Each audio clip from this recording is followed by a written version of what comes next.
বউ, ও বউ, শ্বশুর আব্বা, আরে শ্বশুর আব্বা, কি ব্যাপার বাড়িতে কেউ নেই নাকি? কেউ ডাক শোনে না কেন? ভাবি, বউ, ও বউ।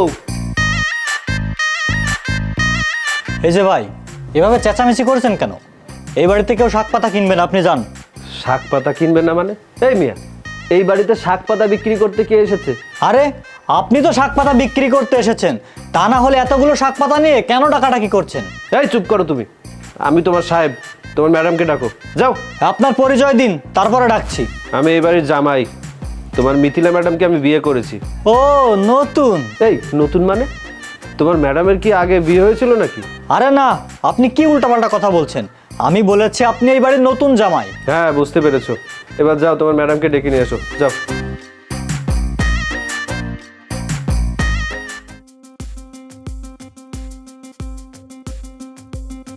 আসসালামু আলাইকুম আব্বা, কেমন আছেন? ওয়ালাইকুম আসসালাম, ভালো আছি। তা বাবাজি, তোমার এই অবস্থা কেন? ভাবলাম নতুন শ্বশুর বাড়িতে যাচ্ছি তো, তাই নিজের ক্ষেত থেকে তাজা আর কচি শাকসবজি নিয়ে যাই। এই দাঁড়িয়ে আছো কেন, নামাও। শাক পাতা নামিয়ে আর কি হবে? এই বাড়িতে আমি 3 বছর ধরে আছি, 3 বছর ধরে এই বাড়িতে কোনো শাক পাতা রান্না হয়নি। শুধু শুধু এগুলো কেন নিয়ে এসেছেন? এই তুমি চুপ করো, বেশি কথা বলে। এই বাড়িতে সবজি রান্না হয়নি তো কি হয়েছে, এখন থেকে হবে। আরে সবজি খেলে চেহারা ভালো থাকে। এই বাড়িতে যে 3 বছর ধরে সবজি রান্না হয় না সেটা আমি ভালো করেই বুঝতে পেরেছি। তোমার চেহারা দেখেই বোঝা যায় তুমি কোষ্ঠকাঠিন্যতে আক্রান্ত। সব জায়গাতে কবিরাজি করতে আসবেন না। এই বাড়িতে নতুন এসেছেন তো, তাই কিছু টের পাচ্ছেন না। 2-4 দিন যাক, তারপরে ঠিকই টের পাবেন। নামাও, বেশি কথা বলে। আয় দাঁড়া, গবাদি পশুর খাবার নিয়ে ঘরের ভিতরে যাচ্ছিস কেন? এ বাড়িতে কেউ শাকসবজি খায়? মনে হচ্ছে এগুলো আমি নিয়ে এসেছি। কি করতে হবে সেটা বলেন। স্টোর রুমে নিয়ে রাখ, আর তোর যদি খেতে মন চায় তাহলে রান্না করে খাবি, আর তা না হলে গরুকে দিয়ে দিবি। স্টোর রুমে না রেখে একবারে গোয়াল ঘরে রেখে আসলে ভালো হয় না? অন্তত একদিন ঘাস কাটা লাগবে না। এই ছেলে, বড্ড বেশি কথা বলো। আমার জামাই এত শখ করে দিয়ে এসেছে, তোমরা যদি কেউ না খাও আমিই খাবো। যাও স্টেডিয়ামে নিয়ে রেখে এসো। আর জামাই, তুমি দাঁড়িয়ে আছো কেন? এসো বাবাজি, ঘরে এসো। আয় দাঁড়াও, আগে পুকুর থেকে ভালো করে হাত পা ধুয়ে তারপরে রুমের ভিতরে প্রবেশ করবে। আরে তার আর দরকার হবে না, আমি বাড়ি থেকে আসার সময় গোসল করে এসেছি। আব্বা আপনি চলুন তো। গাইয়া ভূতটা চলে এসেছে, এখন আর শান্তিতে থাকতে দিবে না। ওকে কিভাবে শায়েস্তা করতে হয় তা আমি খুব ভালো করে জানি।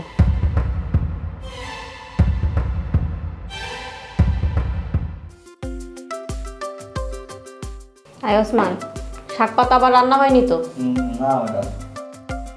বাবাজি খেতে এসো, তোমার জন্য বসে আছি। এই তো আব্বা আসছি। এই ছোট লোকের বাচ্চা, এখানে এতগুলো চেয়ার থাকতে তুই আমার পাশে এসে বসেছিস কেন? তুই কি ভেবেছিস একই চেয়ার টেবিলে তোর সাথে পাশাপাশি বসে আমি খাবো? কখনোই না। তুই যদি এটা ভেবেও থাকিস তাহলে তুই খুব বড় একটা ভুল করছিস। কি হলো, এখন এখানে দাঁড়িয়ে আছিস কেন? যা বেরিয়ে যা, তা না হলে কিন্তু। মিথিলা, তুই কাজটা মোটেও ঠিক করিসনি। তুই জামাইয়ের গায়ে হাত তুললি। সে তো স্বামী, স্বামী স্ত্রীর পাশে বসেই খাবে, এটাই তো স্বাভাবিক। বাবা, তোমার কাছে ও জামাই হতে পারে, কিন্তু আমি ওকে স্বামী হিসাবে কোনোদিনও মেনে নিতে পারবো না। কোথায় ও আর কোথায় আমি? আমার সাথে ওর যায়। বাবা, তুমি কি কখনো শুনেছো তেল আর পানি এক হয়? ওর মতো একটা কামলাকে আমি কোনোদিনও স্বামী হিসাবে মেনে নিতে পারবো না। আর আমার একটা ক্লিয়ার কথা, ও যদি এই টেবিলে বসে খাবার খায় তাহলে আমি কিন্তু খাবার খাবো না। আমি এখন এখান থেকে চলে যাব। মিথিলা, না আব্বা, আপনার কাছে একটা অনুরোধ, আপনি ওকে কিছু বলবেন না। সে তো ঠিক কথাই বলেছে। আমি গ্রামের চাষার ছেলে, এত নামি দামি টেবিলে বসে একসাথে বসে খাওয়ার যোগ্যতা আমার নেই। তাছাড়া সে তো বলে দিয়েছে তার পাশে বসে খাওয়ার যোগ্যতা আমার নেই। ঠিক আছে, আমি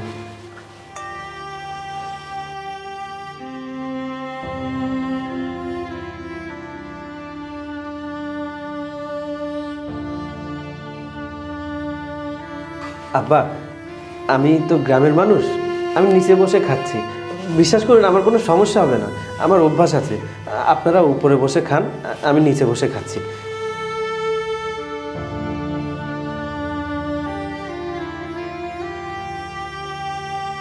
ওসমান, আমাকে খাবার দে।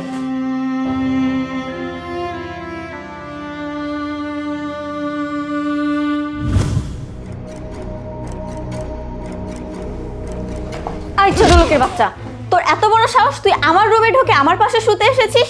তুই কি করে ভাবলি এই নোংরা পোশাক পরে তুই আমার পাশে ঘুমাবি? সকালে তোকে একটা থাপ্পড় দিয়েছি, তুই কি ভুলে গেছিস? ভালো ভালো বলছি, এই রুম থেকে বেরিয়ে যা, তা না হলে কিন্তু ফলটা ভালো হবে না। আমি এই রুমে না থাকলে কোথায় থাকবো? মিথিলা, তুমি আমার সাথে এভাবে কথা বলছো কেন? আরে তুই আমাকে তুমি করে কথা বলছিস কেন? আমাকে আপনি করে কথা বলবি। আচ্ছা ঠিক আছে, কিন্তু আব্বা তো আমাকে এই রুমে পাঠালেন এখানে থাকার জন্য। আমি তো জানতাম না যে এটা আপনার রুম। তাছাড়া আপনি মানেন আর না মানেন, সবাই তো জানে যে আমরা স্বামী স্ত্রী। এখন স্বামী স্ত্রী তো একসাথে থাকবে, তাই না?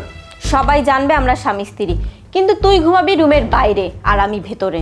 এখন থেকে কাজের লোকে যা যা কাজ করে সব কাজগুলো তুই করবি। আচ্ছা ঠিক আছে, আমি যদি বাইরে ঘুমাই, লোকজন যদি দেখে ফেলে তাহলে হিতে বিপরীত হয়ে যাবে না? তার থেকে ভালো আমাকে একটা কাঁথা আর বালিশ দিন, আমি ফ্লোরে ঘুমাচ্ছি, আপনি উপরে ঘুমান। এই শোন, লোকজন দিয়ে আমি কি করব? তুই আমাকে বিয়ে করে কোটিপতি হতে চেয়েছিলি, সেই স্বাদ তোর কোনোদিনও পূরণ হতে আমি দেব না। তুই কি ভেবেছিস তোকে ফ্লোরে ঘুমাতে দিয়ে আমি বিছানায় নিশ্চিন্তে ঘুমাবো? তোদের মতো ছোট লোকদের আমার খুব ভালো করে চেনা আছে, তোদেরকে একদমই বিশ্বাস করা যায় না। আর কি যেন বলি, লোকজন কি বলবে? লোকজন কি বলবে সেটা আমি দেখব।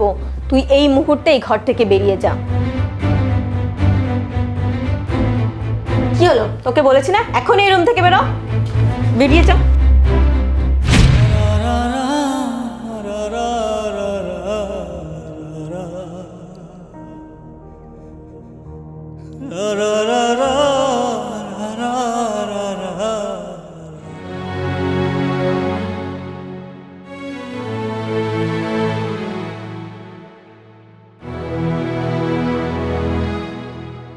বাবা দীপ্ত, তুমি এত রাতে বাইরে পায়চারি করছো, এইভাবে ঘোরাফেরা করছো কেন? মিথিলা কি তোমার সঙ্গে কোনো খারাপ ব্যবহার করেছে নাকি? না বাবা, মিথিলা আমার সাথে দুর্ব্যবহার কেন করবে? এমনিতে ঘুম আসছিল না তো, তাই হাঁটাহাঁটি করছিলাম যদি একটু ঘুম আসে। কিন্তু বাবা, আপনি কেন ঘুমাননি? এই বয়সে রাত জাগলে আপনার শরীর খারাপ করবে না? আমার কথা আর বলো না বাবা, আমার মাথার মধ্যে শুধু টেনশন কাজ করছে। আমার মনে হচ্ছে বাবা, তোমার জীবনটা মনে হয় আমি ধ্বংস করে দিয়েছি। বাবা, আমি যদি তোমাকে অনুরোধ না করতাম তাহলে তোমার জীবনটা আমার বিপর্যয় পড়তো না। বাবাজি, আমি যে পাপ করেছি তাতে আমি মরেও শান্তি পাবো না। বাবা, আমি ভেবেছিলাম বিয়ের পরে মিথিলা তোমার ভালোবাসা পেয়ে ঠিক হয়ে যাবে, কিন্তু সে ঘুরে বালি, সে আর ঠিক হলো না। বাবা, আমি তোমার জীবনটা নষ্ট করে দিয়েছি, তুমি আমায় ক্ষমা করে দিও। ছি বাবা, আপনি আমার কাছে মাপ কেন চাইছেন? আপনি এত টেনশন করবেন না তো, তাহলে আপনি অসুস্থ হয়ে পড়বেন। আর আপনি চিন্তা করবেন না, মিথিলা ঠিক হয়ে যাবে। আমার বিশ্বাস, আমার ভালোবাসা পেয়ে একদিন ঠিক হয়ে যাবে। ও নিজের ভুলটা বুঝতে পারবে। তাই যেন হয় বাবা, তাই যেন হয়।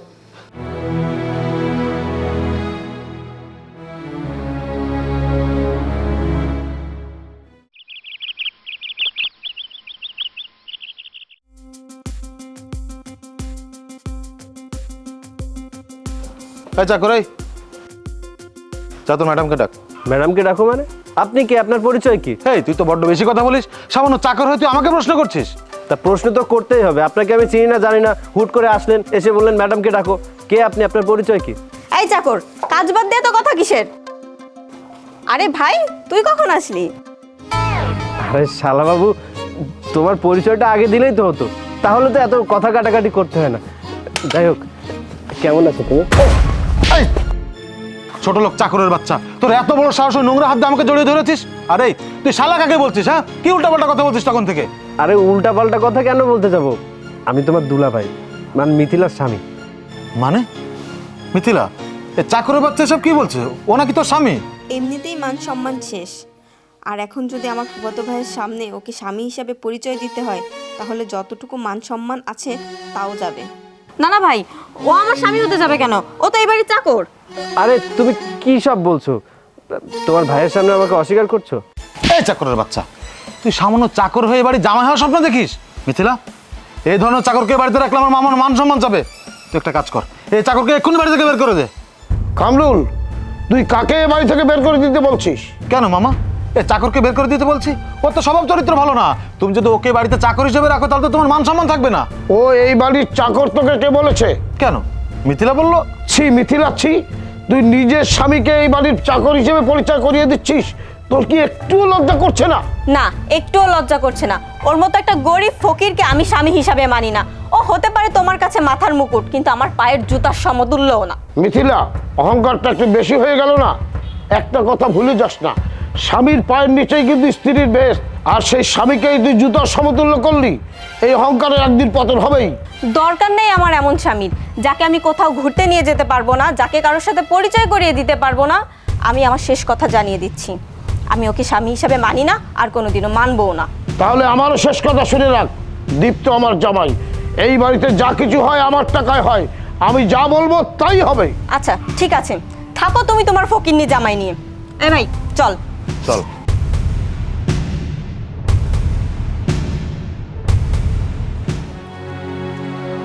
বাবা, তুমি এসব কেন করছো?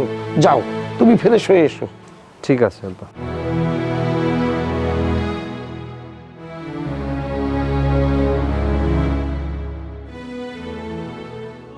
আচ্ছা বোন, দেখতে মেয়েটা কেমন? ভালো তো, সুন্দর। কি বাবা, কি হয়েছে তোমার? মানে আমার সব শেষ হয়ে গেছে, আমি নিঃস্ব হয়ে গেছি মা। মানে বাবা তুমি সব কি বলছো? তুমি নিঃস্ব হয়ে গেছো মানে? হ্যাঁ রে মা, আমি রাস্তার ফকির হয়ে গেছি। গত রাতে ফ্যাক্টরিতে আগুন লেগে আমার কোটি কোটি টাকার মালামাল সব শেষ। মা, আমি ব্যাংক থেকে সদ্য 5 কোটি টাকা লোন নিয়েছি, সেই টাকা দিয়ে কাঁচা মাল কিনেছি। সেই মালামাল এখনো ব্যবহার হয়নি, এর মধ্যে আগুন লেগে সব শেষ মা। এখন আমি ব্যাংকের লোন কিভাবে শোধ করব? আজ বাদে কাল আমার সয় সম্পত্তি, বাড়িঘর সব কিছু নিলামে তুলবে। তখন বৃদ্ধ বয়সে আমাকে রাস্তায় রাস্তায় ঘুরতে হবে রে মা। তোর মা মারা যাওয়ার পর আমি অর্ধমালা হয়ে আছি। তারপরে এই ক্ষয়ক্ষতির পর মরা ছাড়া আমার কোনো উপায় নেই রে মা।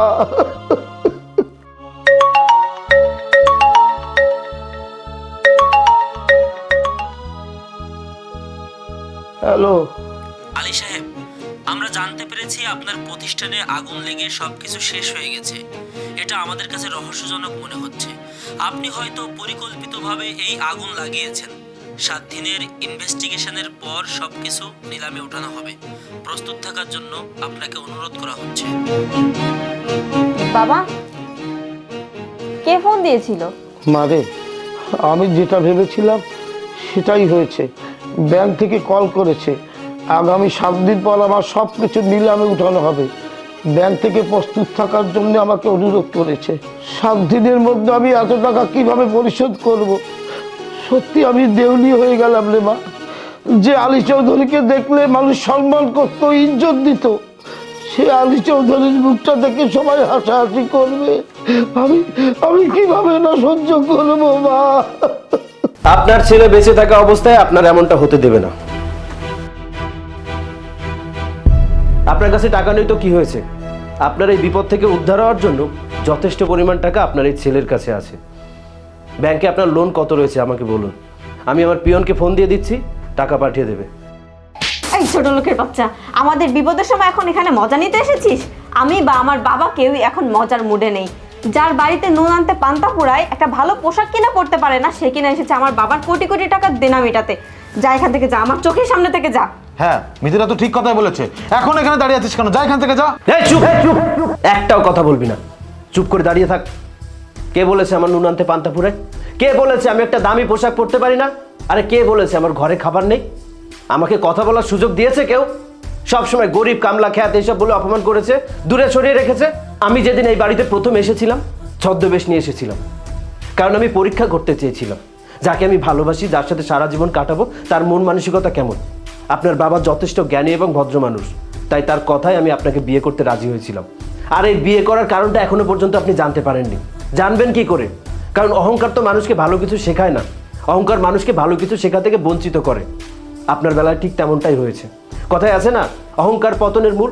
আজকে আপনার এই অহংকারের কারণে আপনার বাবার পতন হয়েছে, মানে আপনারই পতন হয়েছে। আপনি যাকে কামলা বলে জানেন না, এই কামলার কাছে এত টাকা আছে যে আপনার বাবার মতো 10 জন কোটিপতিকে 3 বার কিনতে পারবে। কে তুই? আমি কে? আমার পুরো পরিচয় জানলে হজম করতে পারবেন তো? তোর মতো ফকিরের পরিচয় একটা ফকির ছাড়া আর কি হতে পারে? তাছাড়া তুই কি আমার বাবার মতো কোটিপতি নাকি যে তোর কথা শুনলে আমি হজম করতে পারবো না? হ্যাঁ, আপনার বাবা একজন কোটিপতি ছিলেন, তবে বর্তমান অবস্থায় তিনি একজন দেউলিয়া ছাড়া আর কেউ নন। আর আমার বাবা ন্যাশনাল টপ 10 কোটিপতিদের মধ্যে একজন। তাহলে বুঝুন তার কাছে কত টাকা রয়েছে। আর তার অবর্তমানে তার সমস্ত সম্পত্তির একমাত্র ওয়ারিশ আমি। আচ্ছা বলুন তো, বাংলাদেশের মধ্যে সব থেকে বিগেস্ট কার শোরুম কোনটা? কি ব্যাপার, মাথা নিচু কেন? জানেন না তাই তো? জানবেন কিভাবে? আপনারা আদার ব্যাপারী, জাহাজের খবর কিভাবে নেবেন? আমার বাবার নাম দাউদ পাটোয়ারি, আর ওই কার শোরুমটার নাম হচ্ছে পাটোয়ারি অটোমোবাইলস। বাবা দীপ্ত, তুমি এসব কি বলছো? তুমি এই ধরনের কথা তো আমাকে কখনোই বলোনি। হ্যাঁ, আমি তো জানতাম তুমি মধ্যবিত্ত ঘরের একটা ছেলে, তাই তো আমার মেয়েকে বিয়ে করার জন্য তোমাকে আমি অনুরোধ করেছিলাম। আমি কখনোই চাইনি যে আমার বাবার পরিচয় আপনার সামনে দাঁড়াই। আপনি সেদিন বিপদে পড়েছিলেন, আপনার মেয়ের ছবিটা আমাকে দেখিয়েছিলেন। আমি আপনার মেয়েকে বিয়ে করতে রাজি হয়েছিলাম, কেন জানেন? কারণ আপনার মেয়েকে আমি মনে মনে আগে থেকেই ভালোবাসতাম। কিন্তু বাবা, সেদিন কি হয়েছিল? শুনুন তাহলে।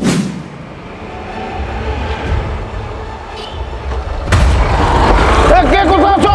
প্লিজ আমাকে হেল্প করো, আমার ব্যাগ নিয়ে চলে গেল। প্লিজ হেল্প, কে কোথায় আছো?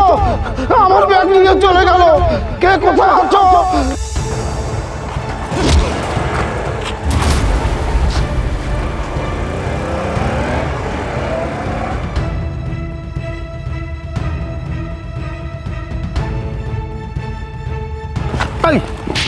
ভাই, তুই এত তাগড়া জোয়ান, তুই পরের মূল্যবান সম্পদ চিন্তা করিস কেন? তুই জানিস এর ভিতর কি আছে? টাকা পয়সা হারিয়ে গেলে আমি কোনো দুঃখ করতাম না। রিয়াদবি মাফ করবেন আঙ্কেল, আমি কি জানতে পারি ব্যাগের মধ্যে কি আছে? এই ব্যাগের মধ্যে আমার মৃত স্ত্রীর ছবি আছে, যে ছবিটা দেখে আমি সারাদিনের যত ক্লান্তি সব দূর করি। আমি ওকে খুব ভালোবাসতাম, তাই তো সবসময় ছবিটা আমি সঙ্গে রাখি। আঙ্কেল, আমি কোনো চিন্তাই করি না। আমি যদি ছিনতাইকারী হতাম তাহলে ব্যাগ নিয়ে এখান থেকে পালিয়ে যেতাম, এখানে দাঁড়িয়ে থাকতাম না। এই যে দেখুন, ছিনতাইকারীরা যাওয়ার সময় আমার হাতে চাকু মেরে দিয়ে চলে গেছে, আমি আগে খেয়াল করিনি। আরে তুমিও সব কি বলছো? বাবাজি, আমি না বুঝে তোমার গায়ে হাত তুলেছি, অনেক বাজে কথা বলেছি, কিছু মনে করে না। আচ্ছা বাব, এভাবে থাকা তো যাবে না, চলো হাসপাতালে যেতে হবে।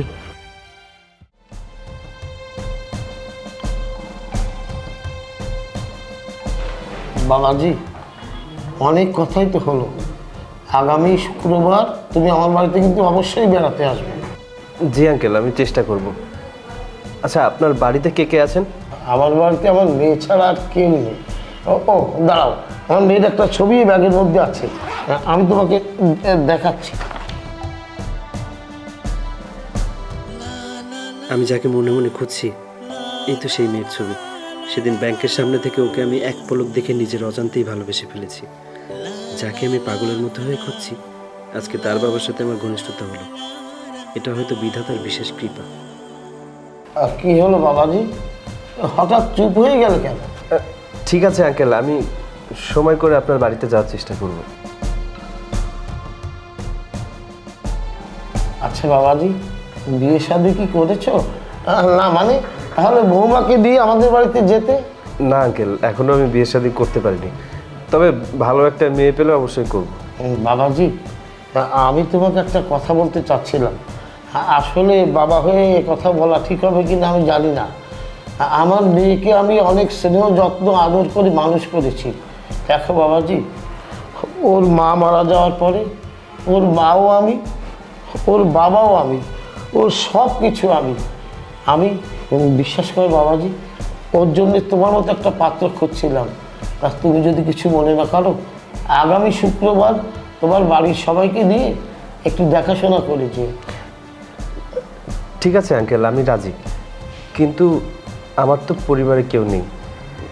তাছাড়া আপনি যদি আপনার মেয়েকে আমার সাথে বিয়ে দেন, আমি কি খাওয়াবো, কোথায় রাখবো? বাবাজি, এটা নিয়ে তুমি কোনো চিন্তা করো না। তুমি হয়তো আমার পরিচয় জানো না, আমি এই শহরের একজন নামকরা বিজনেসম্যান। আমার টাকা পয়সা ধন সম্পদ কোনোটারই অভাব নাই। এখন তোমার মতো একটা ভালো পাত্রের সাথে আমার মেয়েকে তুলে দিতে পারলেই আমার শান্তি হয়। বাবাজি তুমি কোনো চিন্তা করো না, যেখানে যা কিছু খরচ হয় সব আমি বহন করব। ঠিক আছে আঙ্কেল। ওঠো বাবাজি। সেদিন আপনি আমার নজরে আটকে ছিলেন, আর আমি আপনার রূপের মায়া আটকে পড়েছিলাম। জন্ম, মৃত্যু, বিয়ে, এই তিনটা আল্লাহ তাআলার হাতে। সেই জন্য আপনার সাথে আমার বিয়ে হয়েছিল। আমি জানি না আপনাকে কখন মনের অজান্তে ভালোবেসে ফেলেছিলাম। আপনার সাথে মিশতে মিশতে বিগত দিনগুলোতে নিজেকে খুব অসহায় মনে হয়েছে, কিন্তু আপনার বাবার মুখের দিকে তাকিয়ে কখনো প্রতিবাদ করিনি। কেন জানেন? কারণ আপনার বাবা আপনার মুখের দিকে তাকিয়ে বেঁচে আছেন। আপনাকে কষ্ট দিলে ওই বৃদ্ধ মানুষটাকে কষ্ট দেওয়া হয়। বাবাজি এভাবে বলো না, আমার মেয়েকে আমি আমার নিজ হাতে নষ্ট করেছি। কারণ বাবাদের কাছে সন্তানরা সবসময় প্রিয় হয়, যখন যেটা আবদার করে বাবারা সেটাই পূর্ণ করে। কিন্তু বাবারা বুঝতে পারে না যে অতিরিক্ত আদর, স্নেহ আর ভালোবাসার কারণে সন্তান ধ্বংসের দিকে চলে যায়। আমার মেয়ে আমার কাছে যখন যেটা আবদার করেছে আমি তার আবদার তখনই পূর্ণ করেছি। এই জন্য আমি ওকে মানুষ করতে পারিনি। আমার কোটি কোটি টাকা থাকতেও আমার মেয়েকে আমি মানুষ করতে পারিনি। অপরদিকে তোমার বাবার প্রচুর টাকা পয়সা আছে, তবুও তুমি মানুষের মতো মানুষ তো হয়েছো। আমাদের এই সন্তানগুলো ধ্বংস হওয়ার পিছনে দায়ী আমাদের মতো বাবারা। তোমাকে একটা উপদেশ দিতে চাই বাবা, একদিন তুমি বাবা হবে। বাবা হওয়ার পর তোমার সন্তানকে তুমি অভাব বুঝতে দাও, শিখতে দাও। আর এই অভাব মানুষকে বাস্তবতার সামনে নিয়ে দাঁড় করায়। মানুষ তখনই প্রকৃত মানুষ হয়ে ওঠে। বাবা তুমি এভাবে বলো না, আমি আমার ভুলটা বুঝতে পেরেছি, তুমি আমাকে ক্ষমা করে দাও। দীপ্ত, তোমার কাছে ক্ষমা চাওয়ার মতো মুখ আমার নেই, তারপরেও যদি তুমি আমাকে ক্ষমা করে আরেকটা সুযোগ দাও, আমি নিজেকে শুধরে নেব। দুলা ভাই, আসলে আমিও আপনার সাথে অনেক খারাপ ব্যবহার করে ফেলেছি, আপনি আমাকেও ক্ষমা করে দিন। থাক কামরুল। মিথিলা, আমার হাতে কিছু নেই। তোমার বাবা যে সিদ্ধান্ত নেবেন আমি সেটা মাথা পেতে নেব। বাবা দীপ্ত, সেদিনের মতো করে আমার মেয়েকে ভালো রাখার জন্য তোমাকে ভিক্ষা চাই। বাবা আজও কি তুমি আমার কথাটা রাখবে? জি আব্বা। আচ্ছা আগে চলুন ব্যাংকের দেনাটা শোধ করে আসি। সবাই খেতে আসুন, টেবিলে খাবার দিচ্ছি। হ্যাঁ, আজকে সবাই মিলে একসাথে মজা করে খাবো। বাবা চলো। দীপ্ত চলো।